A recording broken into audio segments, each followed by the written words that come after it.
Dr. Vijay Pathak, now we've seen that the Supreme Court has also pulled up the authorities as well, the civil authorities, and has stated that everyone is suffering due to this issue as well, and that there's a level of inaction that has been seen by the authorities on the ground as well in terms of the ground reality.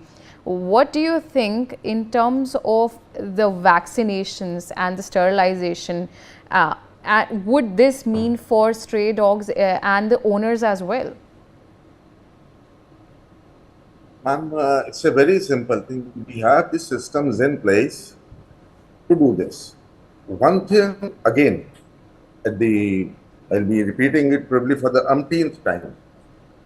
We should not fight amongst ourselves. We should not divide ourselves into dog lovers, people who are against dogs, the government and the court. Again, I'll repeat, we all have the same purpose. Only difference is how to go about it, how to be realistic about it. Now, we have a on-running ABC program by the government. Only thing is because of, and it's a well-known thing, corruption. It does not take off. Generally, a good sterilization surgery is going to cost around 3,000 to 4,000 rupees at least. And what do the government pay? They pay maybe 1,000, 1,200 rupees. So right at the beginning itself, the foundation is laid for the program to be failed. A job which needs 4,000 rupees, you pay 1,200 rupees for that. So you know that job is not going to be done.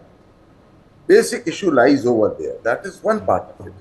Second part, ma'am, is that if any drive of vaccination and this sterilization has to be successful, then people who are working on the ground, the much maligned dog feeders and the dog lovers, they need to be taken into confidence. I can give you a very small example.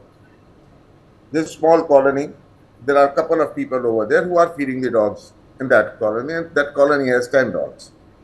When the government decides to sterilize those 10 dogs, they'll send an ambulance, 3 or 4 dog catchers, and ask them to catch hold of those dogs. They'll not be able to catch hold of those 10 dogs. At the same time, the people who are feeding them, they'll start fighting कि कहाँ लेके जा रहे हो इन्हें, दिखाओ क्या order है तुम्हारे पास, जो उनके पास generally नहीं होता है. So they end up catching hold of 2 or 3 dogs, sterilizing them, putting them back, and then they say कि okay, the dog of this colony has been sterilized. That's why the population is rising. Simplest way is that Nagar Nigam or whosoever the local authority is, colony-wise they should go there, identify people who are feeding the dogs, have a talk with them, tell them that okay, we are sending the ambulance here, kindly let us have your dogs, we'll sterilize them, we'll vaccinate them and we'll put them back here. And nobody will have any objection. I have been into this for the last 40 years. I am also running a Kalyani Charitable Trust for Animals. And we are into ABC and whatnot. But this problem I have seen everywhere, every time. Fight. Just fight. All right. And corruption. The moment they remove corruption, things will work. And people need to know, removing a whole population of dog, whole species of dog is not possible. It is an impossible thing. Remember what the Chinese did. And if you don't remember, then I'll tell you. They went after these sparrows. ये sparrow है हमारे दाने खा रही हैं खेत में से. Kill. And they paid people money for that. Sparrows were removed, and then they had a huge problem with their क्या कहते हैं उसको फसल के साथ, because उनको कीड़ा खा गया जिसको sparrow खा रही थी. आप बात करते हैं कि सारा कुत्ता हटा दो. कैसे हटा दो भाई? क्या उन्हें भगवान ने नहीं भेजा? Of course नहीं काटना चाहिए. उसके लिए जो proper steps हैं उठाइए. Take those steps. Sterilize them. Vaccinate them, and whichever dog is notorious, pick it up and put it in a shelter.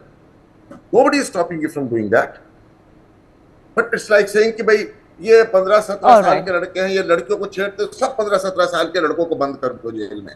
For more such videos, subscribe to the Newsx YouTube channel, hit the bell icon.